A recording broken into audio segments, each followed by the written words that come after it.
Hi, and welcome to Dad's Talk, the podcast. My name's Cahar, and this is where dads are invited to engage in real conversations, to share experiences and knowledge, and to talk about everything that you might expect, from separation and its impact to managing their emotions. Tonight, we have a group of dads here, and what we're going to talk about is the impact of separation on them. And maybe they have some advice to give to dads that are possibly going through separation as well. Separation, that must have been very difficult, because I know that it's often described as a very traumatic and turbulent time for parents and their kids. What was it like for you? Okay, I like to use the word change, Car, rather than traumatic. Change, Alan. Okay, well, change your lifestyle. Massive. So I suppose, the word traumatic, I would use the word traumatic because it is a trauma, but it brings a lot of change as well, Alan. Yeah, and you've got to, make changes to all sorts of routines regarding your kids and those sort of things. It's about being resilient.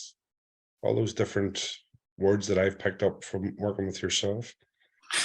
I suppose whenever, again, I go back to change and turbulent, I would call it, have ideas that, it's a turbulent time, it's traumatic, so it is, because it impacts on change in relation to conflict that's going on in your life, the confrontation maybe with your ex-partners, changing residences, maybe the experiences that you have in relation to the decline in your standard of living, legal proceedings, lots of different things. And that's traumatic, but it's also about change as well. But how do you get through that? How does someone get their head around all those things? It's small things each day.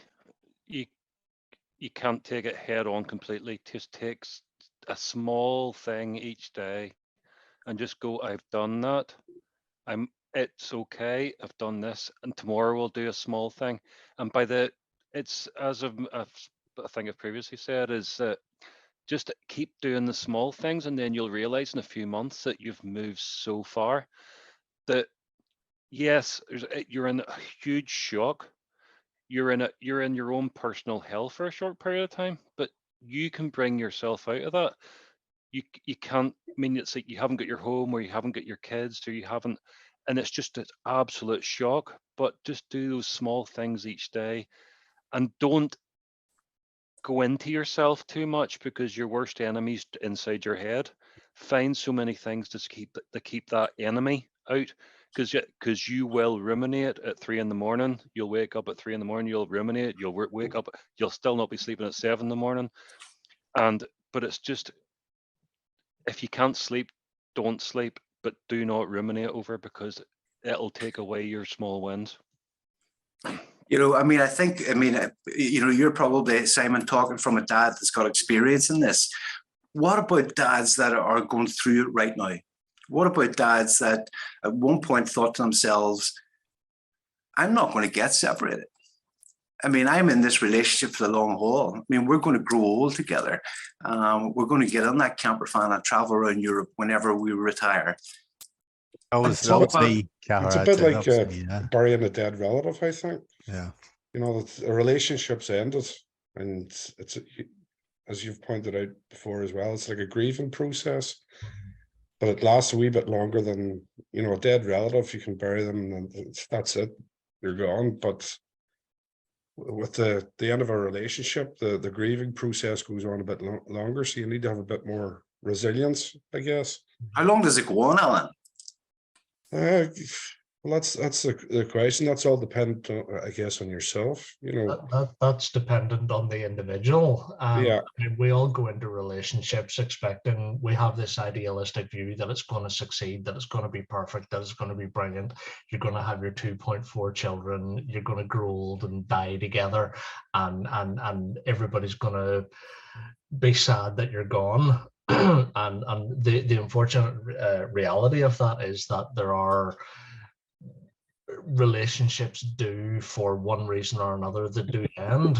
And while Alan has a good perspective there on the stoicism that comes with accepting that it is potentially going to die, that it is going to fail, that we just have to put on our big boy pants and get on with things. It's still, as Simon was saying earlier on, it's still the shock, it's the impact, it's the, oh my God, my dream has just died. How do I cope with this? And it's our coping mechanisms, which are different for everybody, but it's our coping mechanisms which get us through the shock and the impact of a devastating breakup.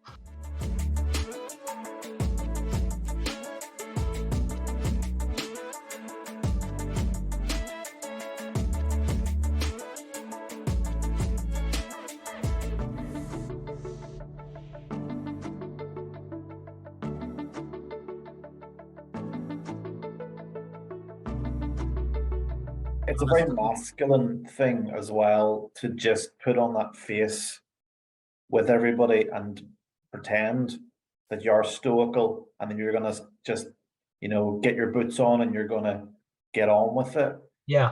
It takes a long time to really accept even that yourself that you're not going to be okay at days and you're going to really have horrible nights. Just you said, Simon, you're going to worry about your kids. You're going to panic about having to go to court if it's, to get contact with your kids.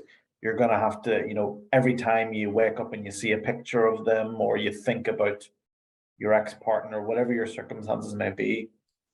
I mean, we as men need to accept that it's going to be tough and we can't just ignore that and think that it's the man's job to get on with things. We'll have to sit and reflect. We'll have to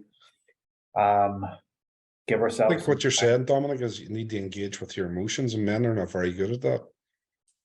You need to be able to cry if you need to cry and that sort of thing. Yeah, that's actually quite interesting. I was reading a report there recently where the act of crying, while it's largely it's dismissed, big boys don't cry, that kind of thing. I grew up during the 80s. The Cure had a big impact on me, but big boys are meant to not cry, and I think that's Alistair, is that not one of the Cure songs? It is indeed. Right. But I think the purpose of the exercise is that from a very early age, we are discouraged from expressing our emotions.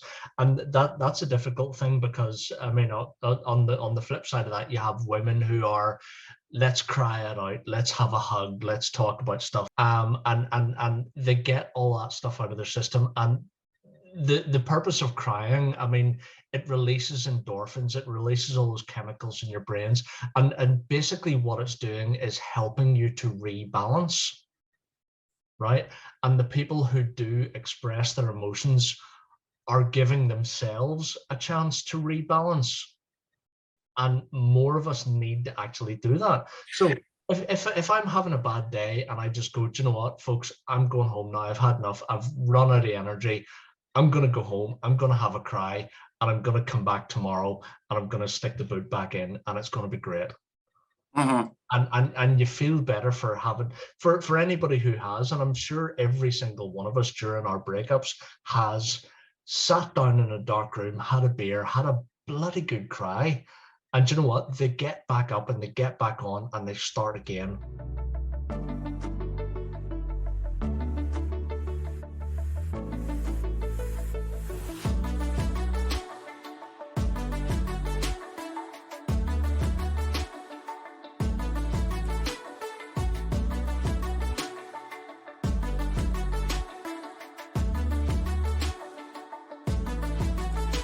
We've heard already Alan talking about or describing the separation as dealing with grief, and Martin and yourself talking about being able to regulate your emotions. Yeah.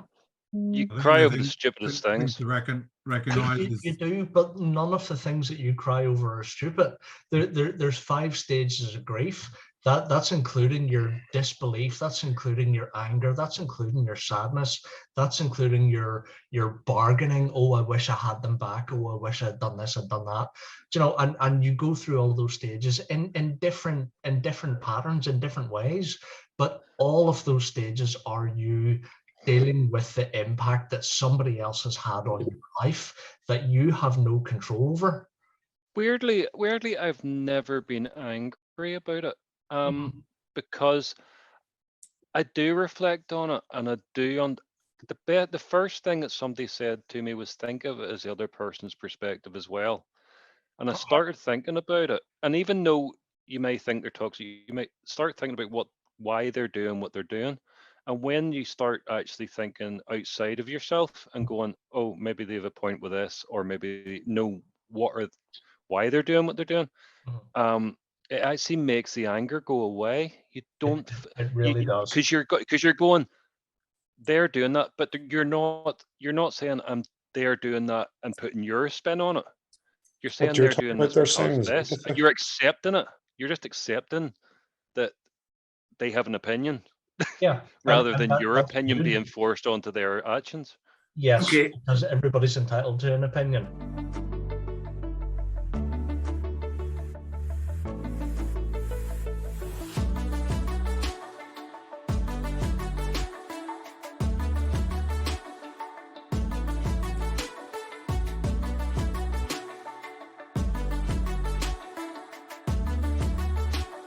Parenting, it's a lifelong commitment, but after separation, does it change for dads? If dad's no longer in a relationship with their ex-partner and maybe living as a non-resident parent, does parenting then change for you? You've got to deal with does the for me. conflict in front of your kids. Kids is the biggest thing. Yeah. You know, you've got to make sure that the kids don't get mixed up in the adult conversations, as they call it. Yeah. The method of your parenting may change, but the fact that you are a parent doesn't change. Okay. It's been 19 months. I still love my son. Sure. I'm still going to be his dad. I'm not in his life at the minute, but by God, I'm fighting for access to him. And your purpose as a parent is to provide for and care for your child, irrespective of how bad your relationship with the mother is. You're still a dad, and you can set the standards as to how you project yourself. The message that you give to your kids growing up can still be a positive one, even if you're not in their life. You can set a good example. I think that's really important, Alistair, about being very mindful that when you're not with them, you're still their dad. Yeah. And that you are a massive role model for them. And it's really important that when you go through like a seismic moment like this in a separation, you don't let that derail you to the extent where you're not even able to look after yourself. You need to get yourself right after these moments, so that then you can be ready and willing to get that opportunity to still be a parent, a separate parent.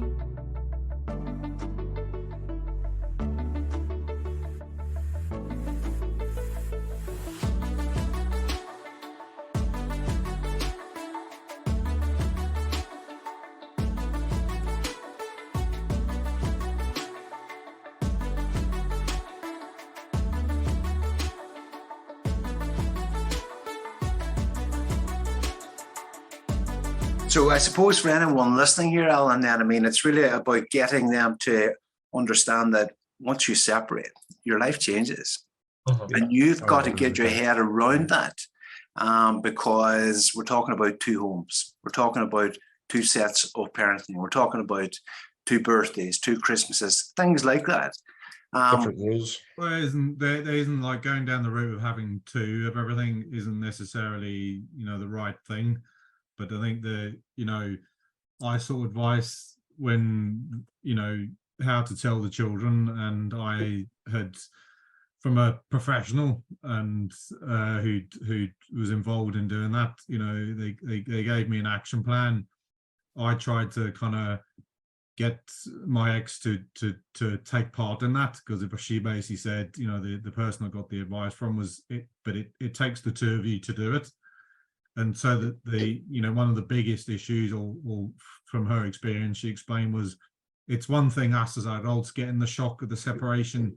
And as we've all heard, it can be a slow progression. It can suddenly be a a bomb that's dropped and it's like overnight. There's obviously different extremes, but for the children, but if it's done as a shock, the damage, the evidence is there, it lasts for longer. Because they don't have the coping mechanisms yet that we do as adults, and so what do you do if your partner isn't playing ball? Well, I decided that I would behave in a particular way as was prescribed by this person, that I would talk to them in a particular way. If they had questions, I would answer them. I wouldn't sweep anything under the carpet. I'd tackle everything head on. But because at the end of the day, you can't do anything about the other person that you're separating from. You can't control that. But the one thing is that in this process, the absolute one thing that you can control is yourself and what you do and how you behave.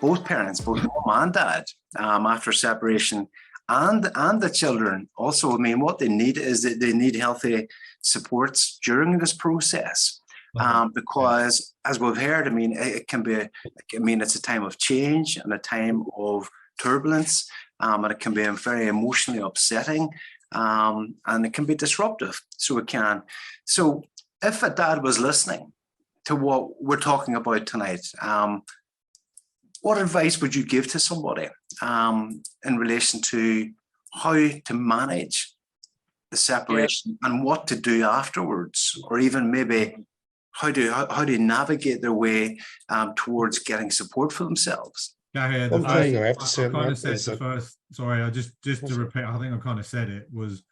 I wish someone had said to me the first thing, and it sounds kind of selfish in a way, but is sort yourself out first.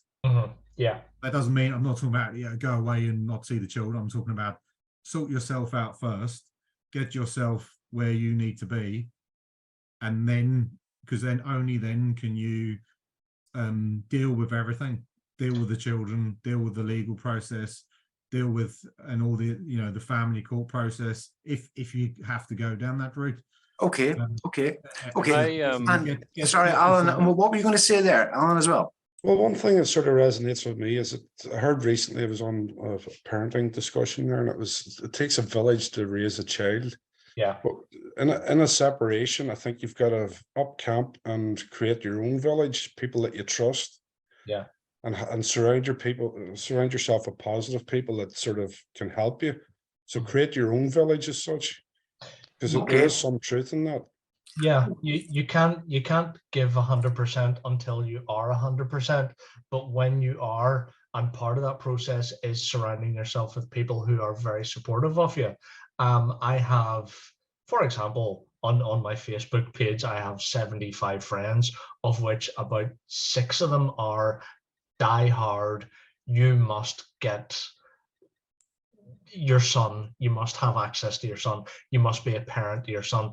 And even whenever you're feeling down and oh my god, I feel like giving up, and you have these small core group of people who believe in you, and they push you on even whenever you're giving up. And it doesn't take the entire village, it takes the best of the village.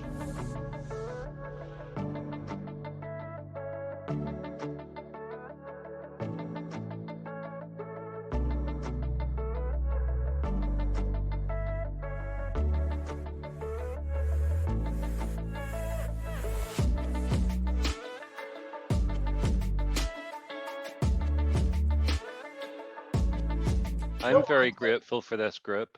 I was at a very low point one day, and I by chance phoned Parent NI's number, and I got through to you guys, and my emotional journey has been accelerated so much by getting sensible advice from people going through reality, rather than people giving you advice that they think works.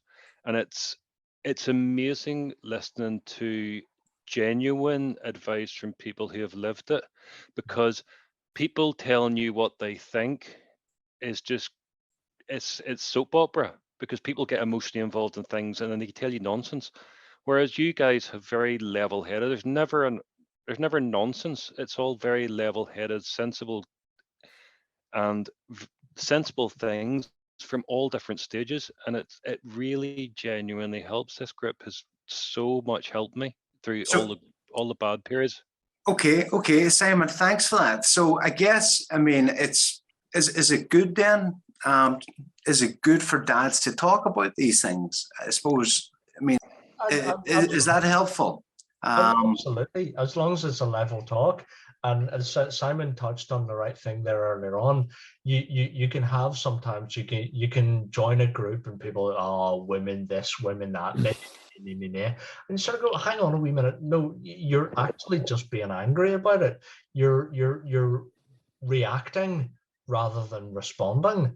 And as was pointed out earlier on, sometimes it's whenever you actually speak to people, it's when you try to deal with what's actually happening rather than responding, oh, I want to be angry, oh, I want to be nasty. You don't need to be. Okay. Yeah, I would say there's a lot of bad advice out there, and I agree with what the guys are saying. And to be in a group like this here, where people have actually, walked the walk and they know what the crack is, this is very, very invaluable. And what advice I would give to somebody who's only starting this process so it is a process, and I'd say advice for somebody who's starting this process is, it's daunting. You don't know where you'll be, but it's probably when you get halfway through it or nearly through it, you can start to see the light, and you realize it's not as daunting as you imagined way at the start. Martin, listen, thank you for that. And I suppose on that note, we're just going to finish off. Guys, thank you for everybody's contribution here tonight. It's been good to talk, so it has, and I hope that anybody that's listening to our conversation who's going through separation, that they maybe take some comfort from this conversation and some of the thoughts and information that has been shared here and discussed. Thanks, everybody. Well, thank you. Thank you so much. Thank you. Have a great evening. Thank you.